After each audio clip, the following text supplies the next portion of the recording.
My pastor called me the devil for asking where our church donations went. The big celebration he threw to mock me showed everyone exactly what he'd done with it. Our family had been at that church since before I could walk. My parents were married in that sanctuary. I was baptized in it. 4 years ago, the old pastor retired and a man named Vance took over, and little by little he turned the whole place into a stage with himself standing in the middle of it. Almost right away, he started a fund for a new sanctuary. He talked about that fund every single Sunday. He said God had shown him a vision of a building with 300 seats and a glass front that would catch the morning light, and that anyone who gave toward it would be blessed for it. He pushed hard, and he would read the giving numbers out loud from the front and say which families had stepped up and which ones had not. He went after the older members the hardest, the widows especially, the ones who had paid off their homes and had a little put away. He went after my mom and dad, Marlene and Dale, who had $31,000 in savings and believed every word that came out of his mouth. He was good at it too. That is the part people do not understand from the outside. He remembered your surgery. He remembered your grandkids' names. He would call on a Tuesday just to check on you and pray with you for 10 minutes on the phone. And then on Sunday, he would stand up and tell the whole room that giving was how you showed God you meant it. He built the trust first. The asking came after. By the end of that first year, there were pledge cards in the seat backs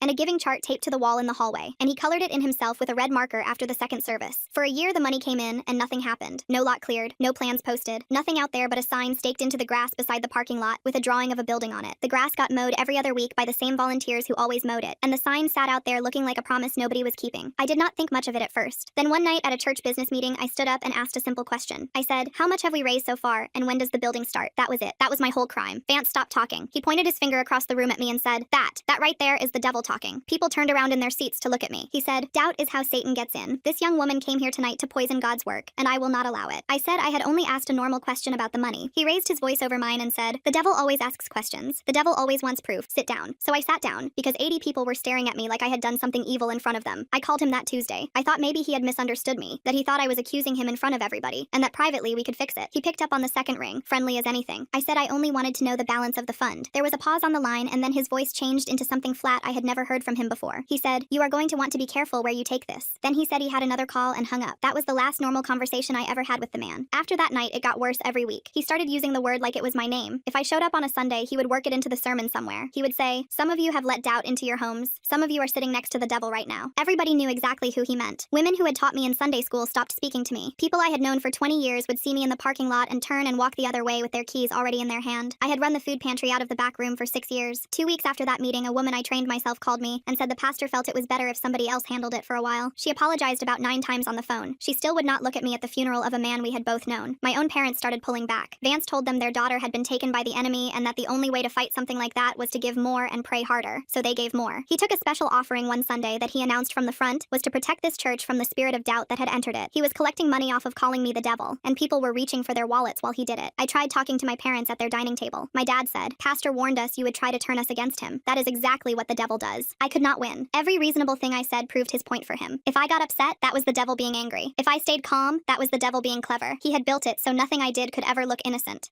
My mother started leaving voicemails asking if I had been reading anything strange. My father stopped answering when I called on Sundays. Some weeks I would sit in my car in that lot and not go in, and then go in anyway, because if I stopped coming, he would say the devil had taken me all the way, and there would be nobody left to say otherwise. One Sunday, he asked the whole congregation to stand and stretch their hands out toward me and pray for the devil to leave me. I counted 41 people standing with their arms out while I sat there in the 4th row. My mother was one of them. Afterward, she smiled at me in the hallway and said, "We will keep praying for you." He had turned me into the show, and the more he did it, the more they loved him for it. And the whole time, the building never came. 1 year of nothing became 2, then 3, then 4. The sign in the grass faded until you could barely make out the drawing on it. A few of the older members started getting restless, not because of me, but because they had given real money, and there was still nothing out there but weeds. Vance felt it. He could always feel a room, so he decided to end the doubt all at once. He announced a celebration. He called it Groundbreaking Sunday. He said the building was finally happening, and to prove it, he was bringing the builder himself to the church, so everybody could shake the hand of the man making God's vision real. He stood up front and said, "The doubters said this day would never come. Come and see for yourselves." He looked right at me when he said it. He printed it in the bulletin. He had real letters put up on the sign by the road over that faded drawing, "Groundbreaking Sunday, all welcome." He called people personally to make sure they came. He wanted a full house for it. He was so sure of himself. That was the day he planned to bury me for good. I almost did not go. My mother called me twice and begged me to come and see the truth, so I went. The sanctuary was packed. There was a sheet cake on a folding table by the door and a banner over the stage with Groundbreaking Sunday across it in gold letters. Vance preached for 20 minutes about faith beating the devil, and he pointed at me in front of everyone and said, "This one did not believe. This one called it a lie. Watch what God does to a doubter." Then he invited the builder up to say a few words about the project. The man's name was Roy. He came to the front holding a folder against his chest and looked around the room like he had walked into the wrong building. He said the pastor had called his office that week, asking him to come say a few words about the project, and he had driven out thinking the job was finally moving. But he wanted to be clear about something first. He said there was no signed contract for any building. He said no deposit had ever been paid to his company. He said he had met with the pastor one time, 3 years ago, given him a written quote, and never heard back. back. Nothing ordered. No permits pulled. No plans approved. He said, I do not know what you were told, but we were never hired. There is no project. The room made a sound I had never heard a church make. Vance talked over him and said the paperwork was in progress. Roy said, Sir, you have paid us nothing. There is no in progress. An older woman in the second row stood up and asked out loud where 4 years of building money had gone then. Vance said the funds were being managed prayerfully. She asked to see the account. He said that was the devil talking again. Then he wiped his face and lowered his voice into that wounded, holy tone everybody trusted. And he said he was ashamed to finally tell them the truth he had been protecting them from. He said the building money was gone because somebody had stolen every cent of it. He said that somebody was me. Something broke loose in my chest. For 3 years I had sat down when he told me to sit down. I had swallowed every sermon aimed at me and every whisper in that parking lot. But he was standing up there telling people who watched me grow up that I was a thief. And that was the one I was not going to let stand. He thought I would cry. He thought I would run out the side door like I always did. I was already on my feet. I got maybe 3 words out. Something like, I never took. Before he spun away from me and faced the congregation with both arms spread wide like he was shielding them from a fire. See, he said, the devil rises. Do not listen to her. Cover your ears and pray. And half the room did exactly what he said. People I had known since I was a little girl closed their eyes and bowed their heads and started praying out loud all at once. Dozens of voices mumbling over each other, all of it aimed at me. They were trying to bury my voice under noise so nobody could hear a word I said. Then my dad stood up. Dale pushed himself out of the pew and turned to face me and raised his hand up flat in front of him like he was blocking something dark from getting closer. Sit down, he said. His voice cut right through the praying. You have done enough damage to this family. I looked past him at my mother.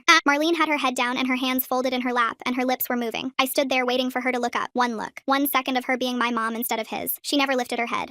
But Roy was still standing near the podium holding that folder. He was not praying. He was not closing his eyes. He was watching all of it with the face of a man trying to work out how to get back to his truck. He was the only person in that building with no reason to lie. So I turned to him and said it loud enough to carry over the praying. Did I ever contact you? He blinked at me. Did I ever have access to any of that money? Do you even know my name? Roy looked at me, then at Vance, then back at me. I have never spoken to you before today, he said. I have only ever dealt with the pastor. The praying got quieter. Some people opened one eye. Vance moved fast. He stepped in front of Roy, almost blocking him with his body, and turned to the room. Do you see what is happening right now? He said. She is manipulating this man. Satan uses innocent people as tools. This builder has no idea what he walked into. And it almost worked. I watched faces in the middle rows settle back into that comfortable place where his voice made everything all right. He was that good. He had spent 4 years learning how to run that room. I could not beat him with words. Not in his building, not on his stage, not with his microphone. He could take any sentence I said and flip it into proof that I was exactly what he called me. I needed something he could not talk around. I stepped over to Roy and lowered my voice. Did you bring any paperwork? Roy looked down at the folder. He opened it and thumbed through it. I brought the original quote I gave him, he said. It was never signed. He flipped a page. And I brought the emails where he stopped answering. I asked if I could see them. He looked at Vance for about 2 seconds. Then he handed me the whole folder. I turned around and held it up so the room could see it. My hands were shaking. My voice was not. This is the builder's original quote, I said. Dated 3 years ago this month. And these are the emails from his company to Pastor Vance. I pulled the first page out and read it out loud. We are ready to proceed once you sign the contract and submit the deposit. Please let us know how you would like to move forward. I looked up. 3 years ago. I pulled the second page. This one is 2 months later, following up on the sanctuary project. We have not received a signed contract or deposit. Please advise. I let that sit. 2 months of silence from him while the plates went around every Sunday. I turned to the third page. It was shorter than the others. This one is from a full year after the first. I said, final notice. We are closing this file as we have received no response. I lowered the paper. Every face in that room was turned toward me and not one person had their eyes closed. 3 emails, I said. The last one closed the file 2 years ago. No contract, no deposit, no building, and he never stopped passing the plate. Vance came at me fast with both hands out, reaching for the folder. I stepped back and pulled it against my chest and he grabbed a handful of air. People in the front row gasped. He caught himself and straightened his jacket and put his face back together. But everybody in that sanctuary had just watched a pastor try to snatch papers out of a woman's hands. Those emails do not prove anything, he said. There was a crack running through his voice now. Business dealings are between the pastor and God. How this church operates is not for public discussion. Then where is the money? I said. He kept his eyes on the congregation like I was not there. It is in a fund. The building fund is secure and accounted for. Show us. He turned and looked at me and his jaw was set and there was a vein moving at his temple. I do not answer to you, he said. You are right, I said. You answer to every person in this room who gave you their savings. That was when Blythe stood up. Second row, same seat she had sat in for 30 years. Both hands on the pew in front of her to push herself up. White hair, glasses, a woman who had buried her husband out of that sanctuary. Her voice carried to the back wall without a microphone. I gave $6,000 to that fund, she said. My husband gave before he passed. That was our money. Money we worked for. I want to see a bank statement. Then a man 3 rows behind her stood up without saying anything. Then a woman on the far side. Then another. One by one people got to their feet, and it was nothing like when he told them to stand for prayer. This was people who were done sitting. Vance raised both hands high like he could hold the room together with his arms. The enemy is in this room right now, he said. His voice shook on the word enemy. Anyone who questions God's plan is siding with darkness. Nobody closed their eyes. Nobody prayed. The words landed on the carpet and lay there. Then Roy cleared his throat. Nobody asked him to. I want to be clear, he said. I was invited here today to celebrate a project that does not exist. I do not know why I am here. That went through the room like a wave, front to back, person to person, hands over mouths. A man near the middle stood up and said he had asked about the account 2 Christmases ago and had been told the same thing about it being managed prayerfully. A woman behind him said she had asked to join the finance committee and been told there was not one anymore. Every question anybody in that building had ever swallowed came up out of them at the same time. him. Vance stepped off the stage, not toward the congregation, toward me. He walked right up to me, close enough that I could smell his cologne and see the red in the corners of his eyes. And when he spoke, there was no microphone and no God in it at all. "You have no idea what you are doing," he said, low and flat. "You think these people care about you? They will forget this by next Sunday. I built this. You are nothing." The first 2 rows heard every word. A woman in the front pew put her hand over her heart. Blythe said loud, "What did he just say to her?" A man in the front row turned around and repeated it to the room. "He said she is nothing. He said they will forget by next Sunday. He said he built this." It moved back through the pews, repeated and passed along, until the people standing at the back wall knew what their pastor had said to a woman 3 feet in front of him. Vance's head came up. I watched him understand that they had heard him. Then the mask came back on. He stepped away from me and smiled that warm, patient smile. "I was simply telling her I forgive her," he said. Nobody moved. They had heard his real voice 30 seconds earlier, and no smile was going to make them unhear it. So he dropped to his knees on the carpet. His head fell forward and his shoulders started shaking, and the sound that came out of him was an ugly, broken sob. "I have failed you," he said. He pressed his hands together against his chest. "I have been under spiritual attack for years. This vision broke me. I made mistakes with the money. I trusted the wrong people, but I never stole from you. I love this church. I love every one of you." And I felt the room start to tilt back toward him. An older woman near the back put her hand to her mouth. A man 2 rows from the front leaned forward with his elbows on his knees. For about 1 second, I almost believed it myself. It was that good. 4 years of working that room, and he had saved his best for last.